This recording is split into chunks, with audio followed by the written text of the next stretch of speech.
Sometimes you want a son, an heir, but you get a daughter. Will she prove her worth if she's her father's daughter? It's a hard road she must travel as a future princess. These are the words her father said to the girl on her 5th birthday. The Urfinan Empire is ruled by a great nobility, but its power is now in the distant past. The imperialists, led by the emperor, were in fierce opposition to the aristocrats, fighting for power in the empire. In the midst of this, a girl was born, and she was born into the Martian family, who were in direct conversion with the imperialists of the Urfinan family, and she is to become the next princess of the Martian family and lead the aristocratic faction. The girl was undergoing rigorous training, communication skill, behavior skill, estate management skill, and swordsmanship. The atmosphere of a fairy tale ball reigned on all sides. Everything had to be flawless. Mistakes were unacceptable. In this respect, the life of the girl's nemesis was no different from her own. The girl's enemy was Crown Prince Tyr Urfinan of Siratica, the heir to the Urfinan Empire, whom she would eventually have to defeat. Her father thought the girl was ready in her 9 years, and on this evening, the Crown Prince's birthday, when as well as she was 10 years old, she was going out for the first time. This event was both her first public appearance and her first visit to the palace. Beatrice would see the prince for the first time, and everything on this evening had to go flawlessly. As the ball began, a new era began, one in which it didn't matter whether Beatrice wanted it or not. In the crowded ballroom, all eyes were fixed on the young Beatrice, the future princess and the best swordswoman for her age. The girl felt like a doll and did not want to stay at the ball all night. The girl was looking for only one thing with her eyes: the prince. She was only able to see him when he was introduced for all to see. He struck Beatrice with his appearance: Sira Ethica Tyr Urfinan, pale skin, silver hair, and piercing blue eyes. She curtsied. The girl realized that in front of her was the target, the crown prince, whom she must kill, or he would kill her. Despite this, Beatrice's heart was heavy with unfamiliar feelings. Maybe it was these hidden feelings that stirred her heart so much. 10 years later, even before Beatrice and Cyriethica turned 20, Cyriethica was shaken by violent clashes for power. On the floor sat Beatrice. Her hands clutching the hilt of her sword were covered in blood. It is said that a blade that has tasted its master's blood howls in agony. Beatrice could not afford that weakness. She could not simply surrender, for death at the hands of her enemy would be too easy a reward, too coveted. For Beatrice, the fall of the palace was a defeat, the years of plans she'd spent grinding to dust. Her father craved power, and for her, battle was the only choice available, a fate destined from birth. The door opened. Cyrethic entered the room. It was the first time he had ever called her by name. Until then, she had been nothing more than a faceless tool to him, a weapon in her father's hands. Beatrice was amused at how despondently he said her name. Shouldn't he be cheering? Cyriethica considered her a worthy opponent. Beatrice wanted to congratulate him on his ascension to the throne. The future ruler was dead. Cyriethica found everything that had happened to Beatrice unfair. But did she have a choice? All she had to do now was congratulate the future emperor who recognized her. Did she want his recognition? Sometimes Beatrice imagined how she would have served him as a loyal knight if she had been born into an ordinary family. How would her fate have turned out then? The girl said goodbye to him. She enjoyed their duels as much as he did, and his seeming indifference did not cause her negativity. Now the hour of her death had come. Or was it just her imagination? The girl woke up to the strange words being spoken to her, as if she was part of the royal family. She was in a luxurious room that was flooded with bright light. The room was luxurious. It surprised her, but what struck her the most was the realization that she was alive. Hadn't she died just a short time ago? How had she gotten to this place? Stunned, the girl tried to realize where she was. She groped her face, still feeling confused.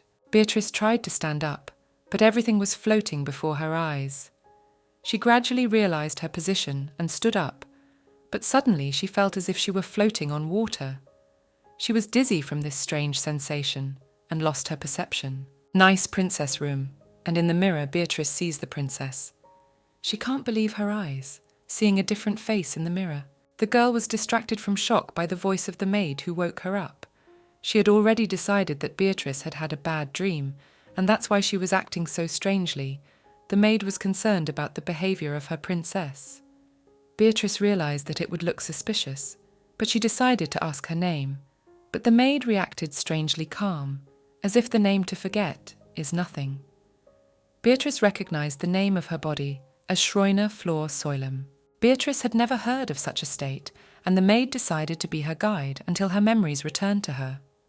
As it turns out, Sollum is a small but prosperous state. The land is fertile and full of agriculture. Beatrice realized that this place was very peaceful and that 5 whole years had passed since her death. It was 1290, the 10th of February, and very soon the princess would have her 20th birthday. The joyful demeanor of the maid resembled that of a dog, a golden retriever. Beatrice thought it was madness. Even more, she was surprised by the calmness of the servants. Apparently, Schreiner did not have a high intelligence. The only thing that stressed her was that she was calm. Suddenly, the servants remembered that the princess is waiting for the king-father for breakfast and began to tidy up Beatrice. The servants were trying to get the girl cleaned up as quickly as possible. Beatrice looked around herself. Peachy hair, blushing cheeks, and very feminine. Beatrice concluded that it was warm all year round. Even though the leaves on the trees were green in February, she had no idea that such places existed at all. Would Beatrice have the same tender feelings for Sira Ethica? I wonder how he is. The aristocrat faction was wiped out 5 years ago. Now the whole world should be at his feet. Now Beatrice had to think about breakfast and how not to arouse the king's suspicions. She had to be careful. Lily was just a naive maid who could be fooled, but the royal family was another matter. Once at the table, Beatrice was shocked. She was struck by the royal family's lack of manners, and these people rule Salem. It was like a farmer's feast, no other way. The food on the table was ordinary food, the kind of food she had never seen on a royal table. Maybe they just looked so nice. One of the girls decided to continue the conversation. Beatrice thought that now there will be political talk and need to be extremely serious. But what was her surprise when the conversation took a completely different direction? The title of Miss Tomato. The girls in the room began to argue about who would have what title. One wanted to be Miss Potato, and the other Miss Tomato. As the third sister asked for some peace. Weird vegetable titles. Are they serious? It's a madhouse, Beatrice thought, as the royal family sat on the edges of the huge table and sat cold-faced. And these people are friendly, and sit next to each other and eat a frugal meal, and act friendly and casual and easy, and the parents look at their arguing daughters with amusement. Beatrice decides that all this is complete madness, and maybe she is unconscious, hovering somewhere in the ether. Maybe it is the tricks of the fairies that should escort her to another world, and all this is not.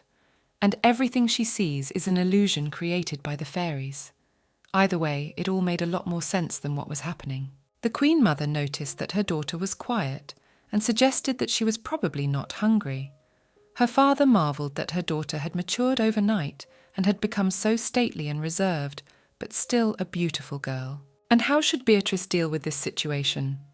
Beatrice wanted to argue that she was no longer a child, but her new voice still sounded unfamiliar to her. The girl's words provoked laughter from the rest of the family, and she was even told that she had been Miss Peach last year, which finally disgusted Beatrice.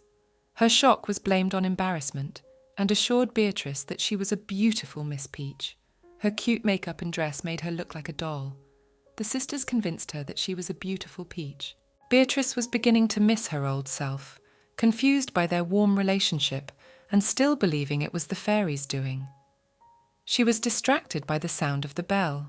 The butler ran into the room. The grey-haired man was extremely frightened and worried. He came with bad news. War had broken out, and Beatrice's old acquaintances, the Urfians, were attacking them.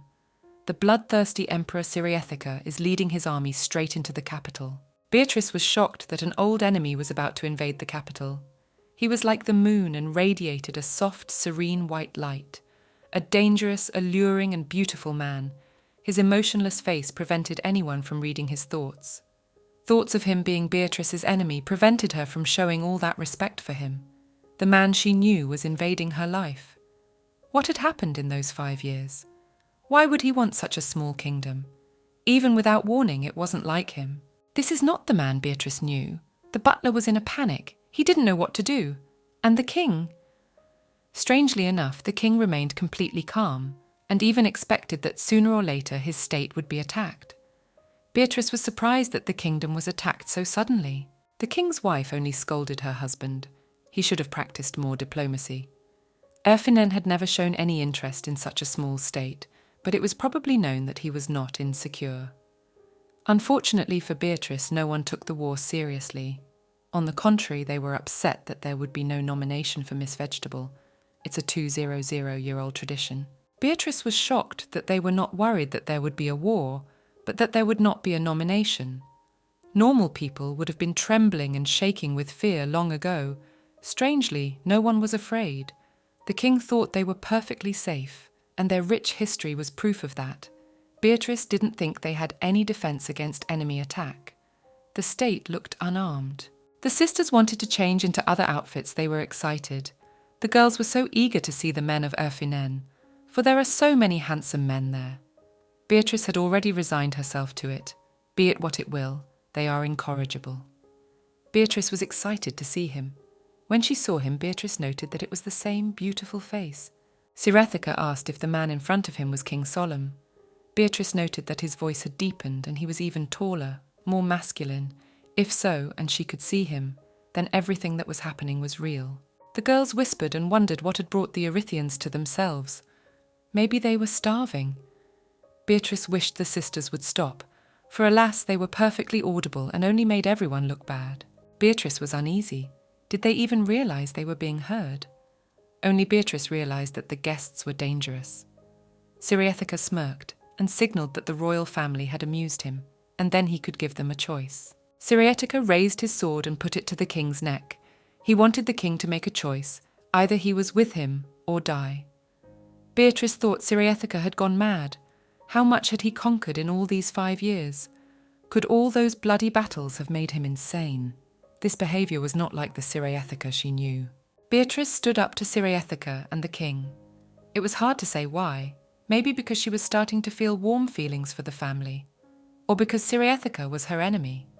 She didn't understand why she chose to protect the king. Sirethica wondered if there was anything to say to the princess.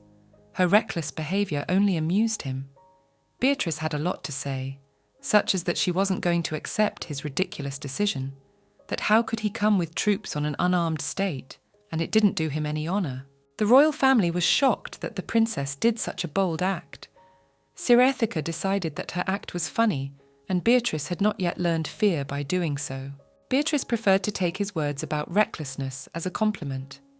Sirethica wondered how dare the princess of a small state behave like that in front of the emperor. Beatrice wondered if he really intended to kill them. If so, they would have been dead long ago. His threats to an unarmed kingdom does no honour to the Erfinian people, and Beatrice understood that Sirethica already knew that very well. Sirethica asked her name. Suddenly her family was outraged. Her sisters rushed to hug Beatrice and were angry. How dare he ask her name and why he needed this information? Just because he is handsome does not give him the right to behave like that, and let him take his sword away from Schreiner. The girl almost forgot that her name is Beatrice. The king was angry. How dare he raise his sword on his daughter and ordered him to drop the sword? Strangely enough, he obeyed the king's order and put the sword away. It was obvious from Sirethica's face, but he was very excited. Beatrice understood his excitement. She herself had never met such a family. Beatrice was a little annoyed. She was in no danger, and she had started it all. She wanted everyone to calm down and not panic. Everyone rushed to her, worried about the girl, how she was, and if she was all right. Beatrice walked up to Sirethica and curtsied gracefully and said her new name. She was Schreiner Flor Solim. Since he was not planning to kill, why not go indoors and talk inside? Although it was not customary to call uninvited guests into the palace, and even those who threatened with a sword. But if the situation was so, it was not necessary to make a contract in the court. Sirethica agreed with Beatrice and withdrew his troops. Beatrice understood that he didn't want to kill them, but what purpose did he come for? What benefit to the small state? Beatrice didn't understand the reason for Sirethica's behaviour. She knew that the Erfinen didn't want to kill Solom, or he couldn't hurt them. Most likely they have what Sirethica needs, and that's why he can't do anything to them. What could it be? Beatrice didn't know the answer, the mounting tension making her heart beat faster, exactly as it had on the day of their battle. Beatrice's sisters peppered Cyriathika with silly questions. But how does he take care of his skin? And another sister warned them that she was watching him. Cyriathika was indifferent to their questions. He seemed to be adjusting to them. They asked him how he takes care of his skin. Entering the room, Cyriathika noticed that the room was cramped, to which the king replied that it was cosy and laughed in a friendly manner. Beatrice noticed her acquaintance Maximilian the treasurer, a traitor from a previous life. He seemed to be out of sorts. The king wondered why they had come all the way here. Beatrice looked at him. She wondered why he was here.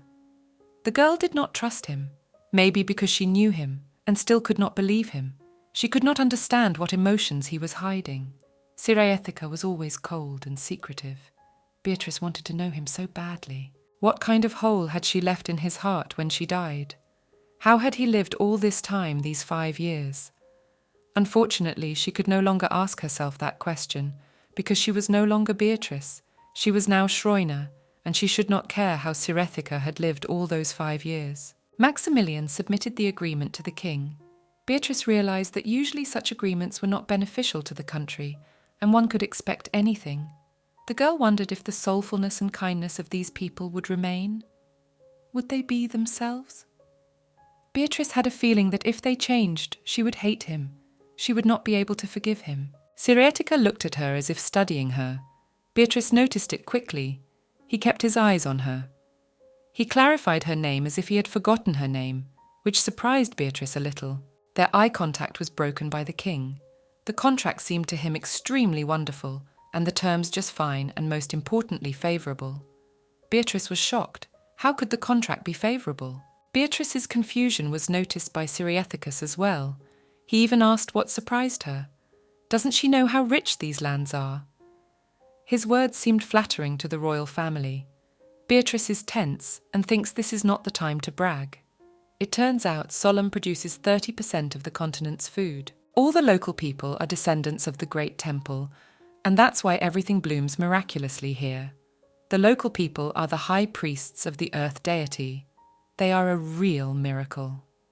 Does Princess Schreiner understand the history of her people? Beatrice was embarrassed. She had only today learned of the existence of this little country. How can she know the history? He treats her like a child. The king was confused by this suddenness. He did not understand what benefit to Cyriathika. After all, the terms were too favourable to Sollum. Cyriathika's face became serious. It was all about the sorcerers. Sollum had attracted the attention of all the serious nations. But the first to lay their eyes on Sollum were the sorcerers. Sollum's sanctity had attracted the attention of the sorcerers. And if Sollum fell, there was a high risk of famine for the entire continent, and that could not be allowed to happen. The king was embarrassed by the treaty, as if it had been written for a friend and not for a controlled state. Maximilian decided to put in his 5 cents. Yes, the king is right. It's just that Sollum is seen as a friendly ally, and by signing the contract, the country will receive support from Erfinen for the next 20 years. Cyriathika was offering security to Sollum. Beatrice realized that Sollum had become the center of interest of all the nations, and it was because of its riches despite its small size. They just want to get it as soon as possible, the fastest, and they are lucky to offer their protection. Beatrice looks at her old acquaintance and realizes that Maximilian has not changed. He is as cunning as a fox. Beatrice concludes that the sorcerers have probably moved sooner than expected, and Cyriathika confirms her fears. The sorcerers want to break the divine power and plunge the whole world into chaos by means of starvation. Beatrice began to worry. How could they trust him? How could they trust the words of a man who had invaded a foreign country? Cyriathika contradicted her, but Beatrice knows that he is not lying and is honest with her. How does he know that Beatrice trusts him in her heart? Cyriathika apologized. He knew he shouldn't have done that. He explained his behavior by saying that he didn't know what to expect from Sollum's men, and that this was just a friendship agreement, nothing more. But Beatrice suspected there was more to it. But what was it? Beatrice knew him too well and realized that Cyriathika clearly needed something else. But what was it? Unfortunately, the king trusted him and decided that not signing the contract would be a lot of trouble. It would be foolish not to sign the contract, and the queen was in complete agreement with her husband. Cyriathika agrees that the contract is too good for Solomon and needs to add a couple of clauses. Beatrice realized that here, he must say what he wanted without hiding. And he said, as emperor, he wished to have a member of the Solomon family in his lineage, and apparently he had a wide choice, 4 brides to choose from. All he had to do was choose. His words stunned everyone in the room. Even Maximilian was clearly unaware of his plans. It was as if he had been slapped in the face. He just froze silently. The king stood up and asked, did he really want one of his daughters to be his consort? Beatrice was expecting the king to flare up, the threat of war, and a daughter. And as a father and a king, he must realize how terrible and wrong it is. But his reaction completely discouraged the girl. He rejoiced and already dreamed of grandchildren with the queen. The sisters immediately began to argue about who would be the bride, each wanting to be the spouse of such a beautiful man and sweetheart. Beatrice was confused and stood aside in mute shock. Is she alone in realizing the absurdity of the situation? The girl noticed how he openly mocked her. A little more and one of them would become his spouse, and they all would not give a damn. Cyriathika told everyone that he thought it would be logical to observe each of the girls to make a choice. He plans to stay with them for a few months to get to know them all. He wants to get to know them intimately, very intimately. While Cyriathika was saying these words, he looked directly at Beatrice. To her, his harmless words seemed like threats. Cyriathika's belongings were being carried through the portal. Beatrice looked at the portal puzzled. Cyriathika noticed this as well. Beatrice asked why he wanted someone from the Solomon family, when there are much better prospects and profitable alliances. Cyriathika answered that he just wants, and that's all. He has the right to get what he wants because he is the emperor. But what does he really want? Beatrice couldn't understand that, she wondered. What if he liked one of her sisters? What if he has a thing for innocent and pure girls? But it was not like him.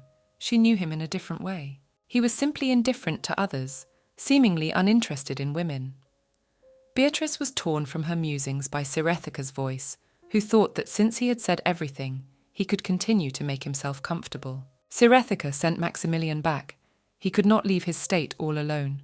Beatrice began to feel as if Cyriathika wanted to get rid of Maximilian.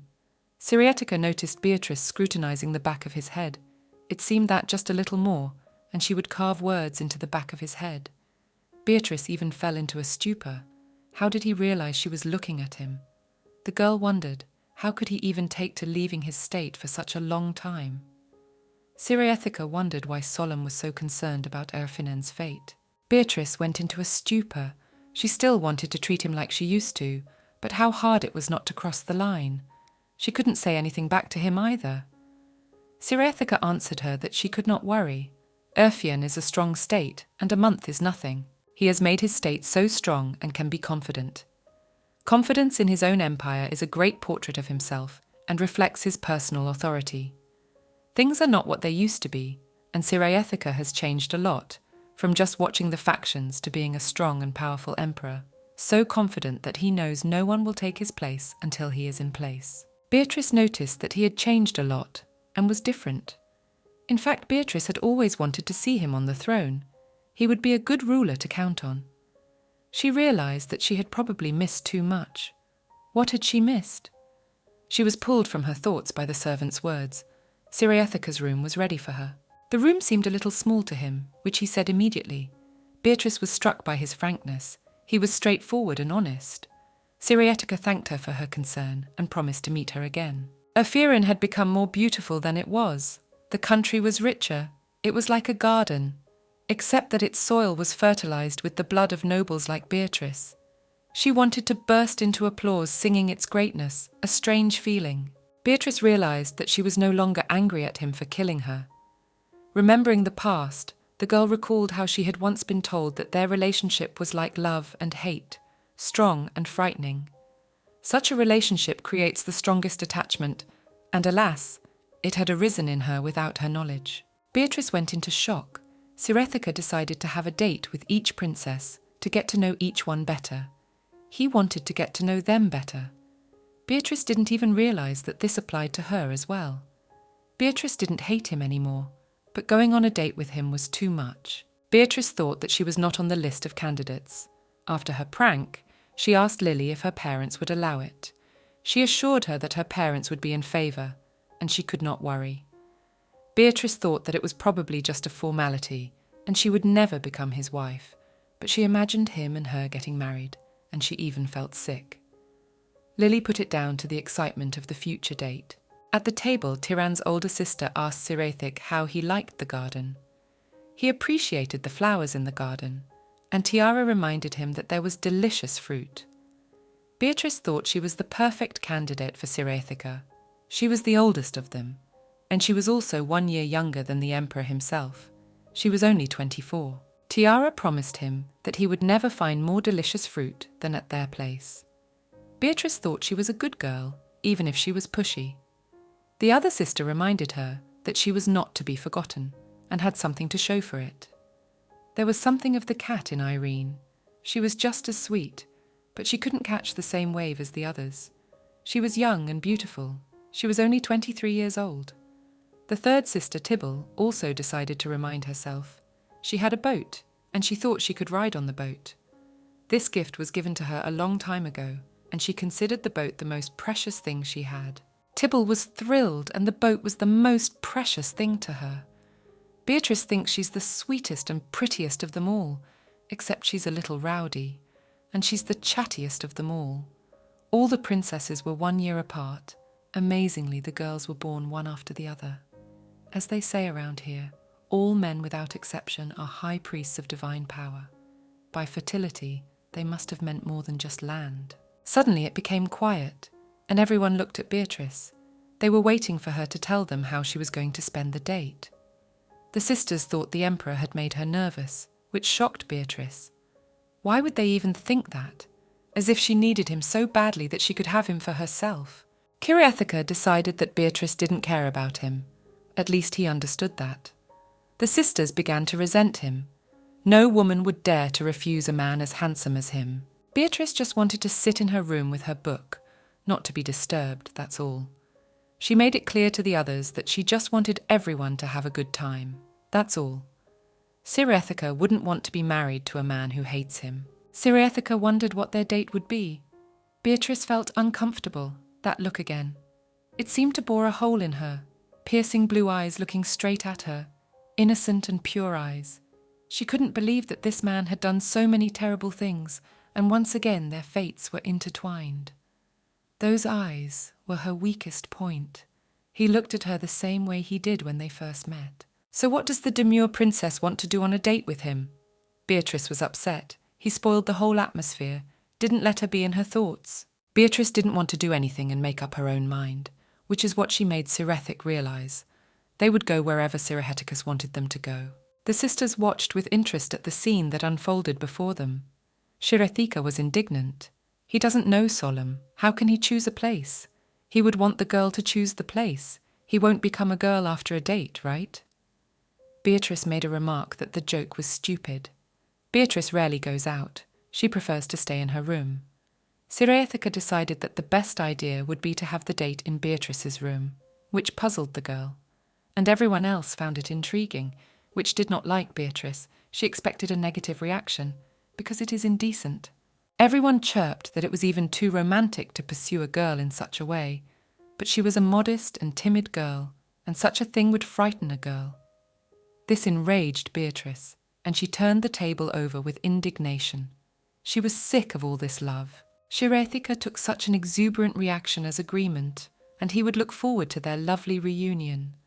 How she wished someone would stop that crazy emperor. In her room the girl sat quietly and read, and her maid Lily was extremely happy. Even Beatrice noticed it. The girl couldn't understand why Lily was so happy. She must have snuck into the kitchen again. But alas, no, the reason was quite different. Lily was avoiding the question. She was just happy about the flowers. Beatrice had never seen such brightly coloured tulips. The flowers were beautiful. Beatrice decided to ask if everyone had a farming ability. Lily didn't understand what Beatrice meant at first. She had never seen a plant wither, and it was hard for her to imagine it. Beatrice realised that the gift was like that for all the inhabitants. The blessing fell on all the inhabitants of Solemn. In this place, Plants always continued to bloom continuously, and even with the lack of military might, they managed to build a powerful history and avoid invasion by outside nations. They even managed to get away without riots in the country. It's just a miracle of some kind. If all of this is true, then it is likely that Beatrice herself has a divine gift, though she is not an original specimen, if I may say so. But still. But she's in Shroina's body, isn't she? So anything is possible. Shriona's behaviour amazed Lily. She never joked like that. As much as Lily wanted to change the subject, nothing worked. Beatrice began to press the girl. She noted that Beatrice was observant lately, and she had to tell everything. So Beatrice learned that Princess Irene and the Emperor went to the market. The princess wanted to show him fruits and vegetables. Beatrice thinks that this is at least naive. No one has ever tried to seduce a man like that. And then the Emperor wanted to buy wild flowers. Beatrice was shocked by this. The girl did not recognize the Emperor. To all the female servants, this behavior seemed quite nice. As far as the love of agriculture is strong, so good a man, so think all the people of Solemn. Beatrice had never thought that a man as rugged as Cyriethica could love flowers. So, what does Lily's good mood have to do with it? And the fact that everyone is sure in Lily's victory, it is her princess who will become the consort of the Emperor. Beatrice couldn't understand why she was the ideal candidate to be the Emperor's consort. Because there is no one better at farming than Shroina, making her the perfect consort. Princess Tirana's flowers don't work out. Princess Irene's fruit is sour, and Princess Tiabal's flowers always smell bad. Shroina was Miss Peach for a reason. Beatrice wondered if they were talking about princesses and not experienced farmers. She felt uncomfortable. She could do with some quiet. And what a humiliation it was to watch her break down over such a trifle, though she had been an unflappable princess before. Beatrice sharply told Lily to leave her alone, to which the girl reacted very vulnerably. Lily didn't expect Beatrice to raise her voice. It had never happened before. Beatrice was confused. She did not want to offend the girl, and explained to her that she did not want to shout at her. And the princess explained that the Emperor would not look for just a nice girl. He needed a strong and strong-willed woman, not just a good farmer. Lily objected to her. On the contrary, loving farming is a good reason to be together. Loving plants equals being a prospective partner for someone who grows plants. Beatrice decided that this place was getting crazier and crazier by the minute. Beatrice said she had no intention of marrying the Emperor and didn't want to leave here at all. Beatrice didn't want to go anywhere. She was happy with her life in the palace, to which Lily answered her that earlier Beatrice had dreamed of going to the desert to see if anything would grow there. What kind of person was Shroina? Beatrice didn't want what the princess wanted. All the more likely she was already on bad terms with the Emperor. Lily objected. Her parents explained that this behaviour was due to her shyness and modesty. Beatrice began to ask Lily not to do anything, but the girl said that everything had already been done by the Queen's order, and showed that flowers had been placed in the girl's room, and there were peach petals on the floor, right in the tone of the princess's hair. The Queen Mother wanted to make it look as if it were at a wedding. Such a thing shocked Beatrice, and the girl fainted. Everyone was frightened by Shroina's sudden loss of consciousness, and even called a doctor. The doctor put it down to stress and anger. It happens sometimes. All she needs is rest, and then she'll feel better. The sisters started to panic. Was she the only one dealing with the stress all this time? The sisters began to assume that it was love's longing, because love can do the same thing. The whole family was relieved because they were afraid. What if it was something serious? Thank God everything was all right. The girls decided to tell about their sister. She made such a mess. The fact that Tiabal on a date almost drowned the Emperor. She pushed him off the boat directly into the water. He was soaked to the skin. Beatrice was afraid that if there was a single scratch on him, then Tiabal would be in trouble. She would have to answer for it. The Queen Mother assured her daughter that everything was fine, and her father went to fetch the Emperor to help him. The mother assured Beatrice that all was well, and she could not worry. He was handsome, and his soul matched his appearance. He only laughed at the situation.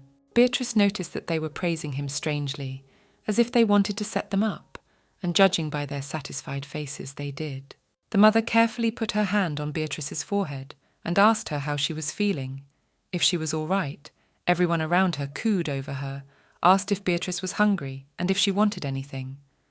The girl was touched by this. No one had ever been interested in how she was, and what was there to be interested in her condition? There was not even support. Beatrice was upset. This love did not belong to her, but to Princess Shroina. Would it be right to keep getting all this love? All the love doesn't belong to her. It belongs to Princess Shroina. The mother looked at her daughter fondly and told her that she could trust her and tell her what's on her mind. Maybe she should tell her right now. Tell her without hiding, reveal who she is if she could. The father came running into the room. His father was all crumpled and covered in leaves. The father was terrified of what had happened to his daughter. How could it be like that? Not taking care of herself, probably not eating enough again, not taking care of herself at all. So what happened to the emperor? Everyone forgot about him. The doors opened again, and the emperor entered the room all wet. The walk was not good for him, and he is now all wet. Pushing him to the floor, Tiabal ran into the room. Her sister just casually said that she did not notice him and pushed him. She was worried about her sister. Everyone began to panic and worry about Sirethika. He was going to get sick. He was soaked to the skin. Beatrice began to worry that it was all over. Tiabal grabbed his shirt and started to wring it, saying that if he wrung it out, he wouldn't get sick, and everything would be fine. His arm jerked and the shirt ripped, unable to withstand the pressure. The torn shirt did not embarrass Tiabal in the slightest, as things happen, and it was a shame that she had done it. Everyone got upset about it, but it only made Shmerethika laugh, which Beatrice hadn't expected. Beatrice remembered how 10 years ago she had given him a rare and expensive December rose. The girl had wanted to hurt him like that, to point out to him the problems with finances in the empire and the neglect of the death of the empress. Alas, he again showed cold indifference. The man who was always closed off and cold now sat eating cookies with a satisfied look. Beatrice didn't recognize him. Their rendezvous was in the girls' room, and the Ephirians would have been horrified by this. Beatrice clutched the hem of her dress with her hands. The girl was visibly nervous, and her excitement was noticed by Sirethika. He asked what was the reason for this excitement, and Beatrice asked him to ignore it. Beatrice pretended to be more interested in how the flowers looked to him. Sirethika noted that the scent was indeed lovely, and the pink buds should bring thoughts of her to mind. Beatrice was embarrassed. This was certainly not what the girl wanted. She said the flowers were not her doing. Sirethika laughed and asked the girl if she was happy with her family. A strange question. Of course Beatrice was. Sirethika noticed that it was evident in her eyes. Beatrice sensed some imbalance in their conversation. Suddenly the man asked her if he was looking at her the way she was looking at him. His question confused the girl and embarrassed her. What did he mean? There was no such thing. Sirethika laughed and somehow bitterly told her that such a thing was unpleasant for him to hear. The man is immersed in his memories of a girl he once knew and whose name he can't forget, as if it were carved in his soul. He can't get her habits out of his mind, her way of speaking, her facial expression and gait. He can't get it out of his mind. Beatrice clutched the hem of her dress tighter. She felt the same feeling as before again. It was fear. She also knew everything about him. It was enough to hear his footsteps. Sirethika noted that she didn't look like someone he couldn't forget, but she reminded him of her. It was as if this girl had come back to life. He asked the girl if she believed in the transmigration of souls, if he could recognize her. Beatrice was frightened. Would he recognize her? But it cannot be. Even she herself does not believe what happened. It is just hard to believe.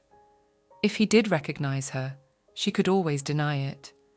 Beatrice said she didn't believe in such things. Sirethika said a completely unexpected thing to the girl. She was like a baby's butt. Beatrice was angry. She was uncomfortable that she was compared to an ass.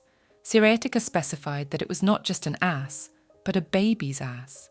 And he was a little upset that she didn't like butts. Then she's a juicy peach. She is like a peach to him, a soft and tender peach, beautiful and loved by all. But the woman he was talking about is the complete opposite. Even so, Shirina reminds him of her. Does she believe in the transmigration of souls? He doesn't believe it because he hasn't seen any proof of it. Sirethika came very close to Beatrice and took her chin. She could feel his breath, a little more, and he would kiss her. Suddenly the whole family piled into the room.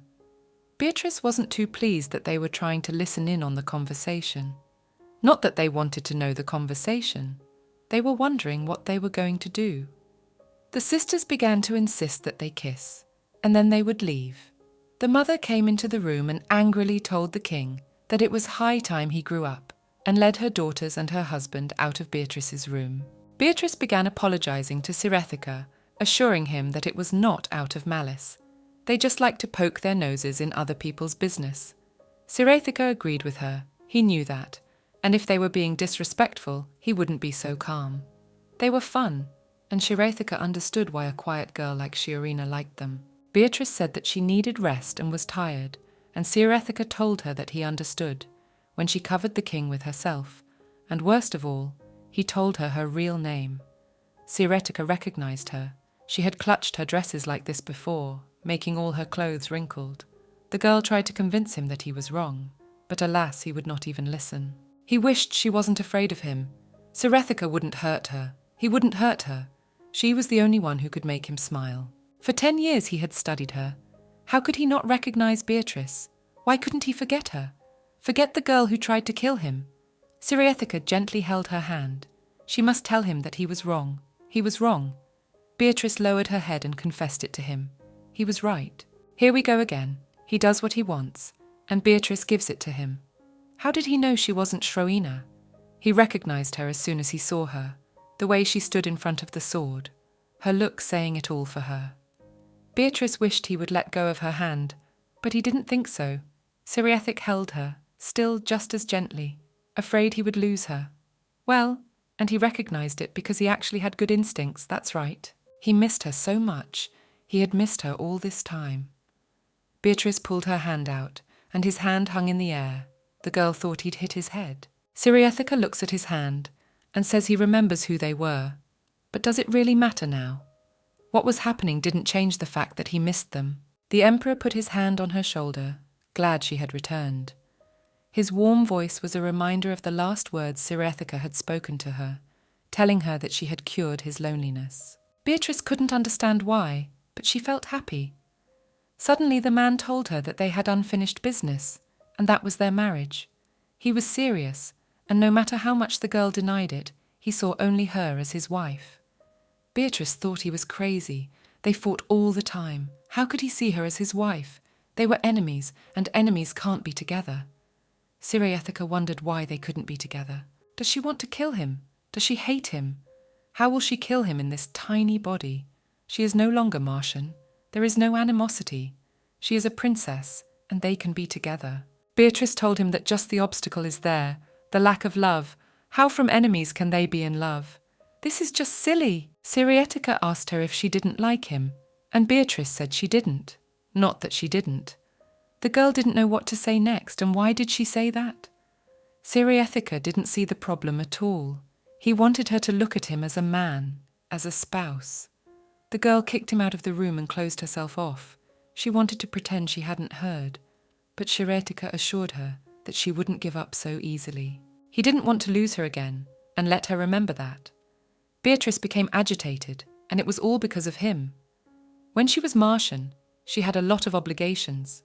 She was always just a tool. That's why she had no experience in love.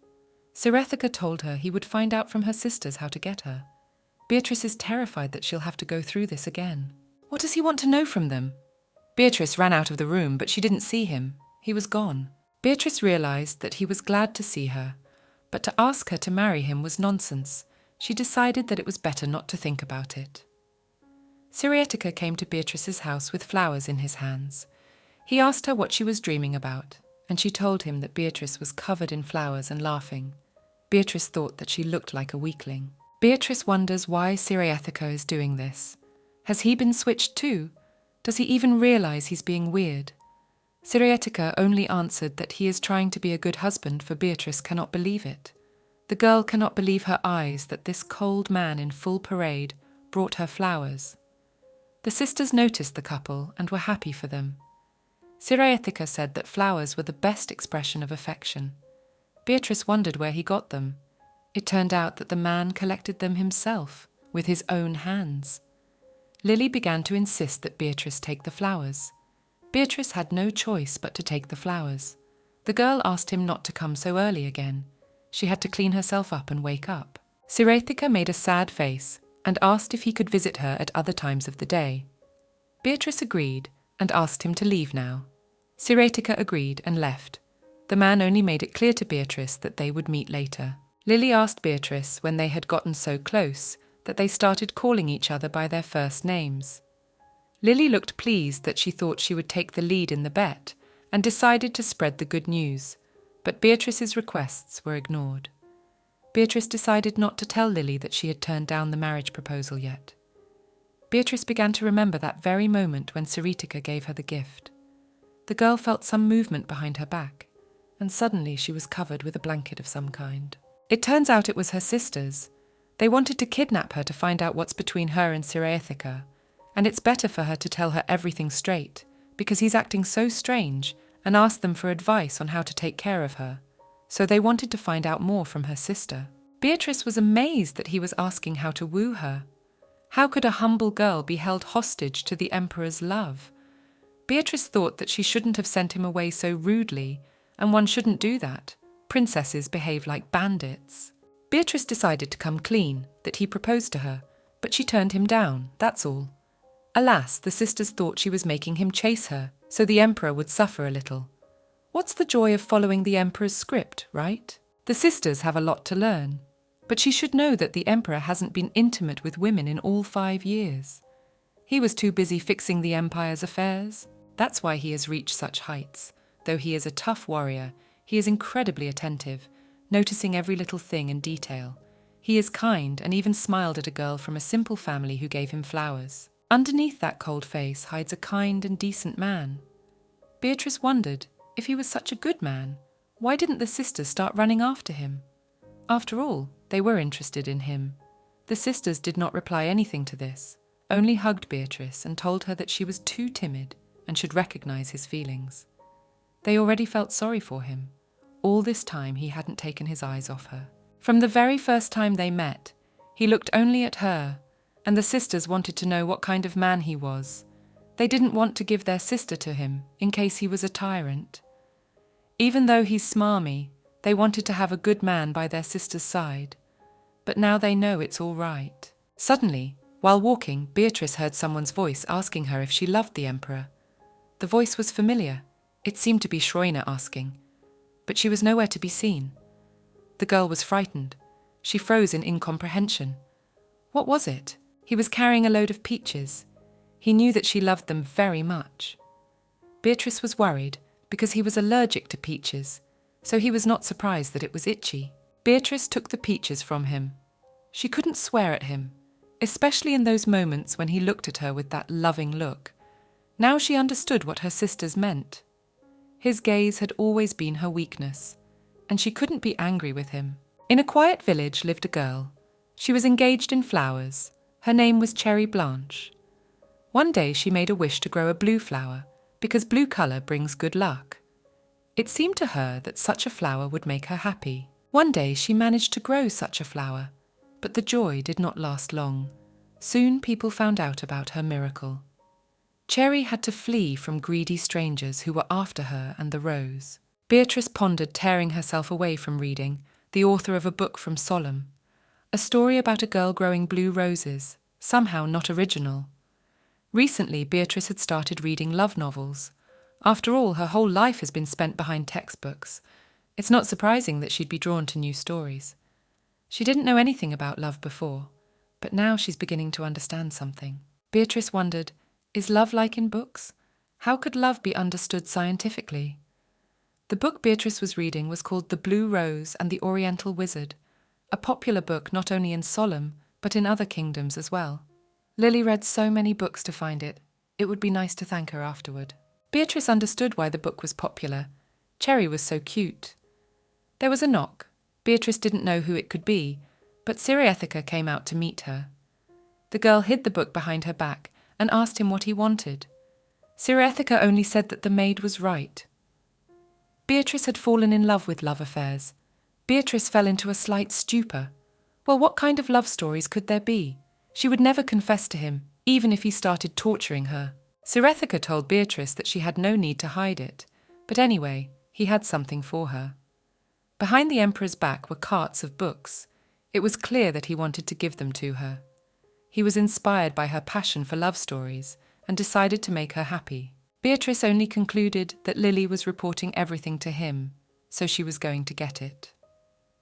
Sirethika brought her all the love stories that had been published in Erfinen, and when asked how, he told Beatrice that it was through the portals. Beatrice was angry. How many taxes had been wasted? But if so, it would be the last time.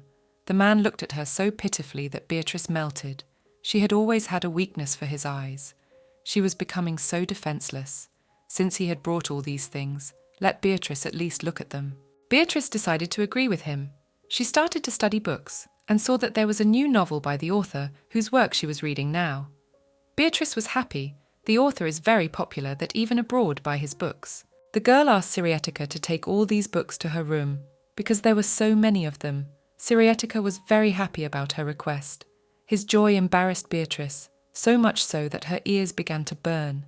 Beatrice was reading a book at night by candlelight. In the book it was about Cherry being approached by a man and asked if she was the one who grew blue roses. These roses are no different than any other roses, to which Cherry objected. She was just looking for happiness, and he replied that she was looking in the wrong place. Beatrice thought about it. She had been happy the last few days. She didn't quite understand his phrase. Beatrice pondered. The happier she became, the more anxious she became. How long would it last? What happens if the family finds out she's not Schreiner? Or if the princess's soul returns to her body? What would happen to Beatrice then? What about Sirethika?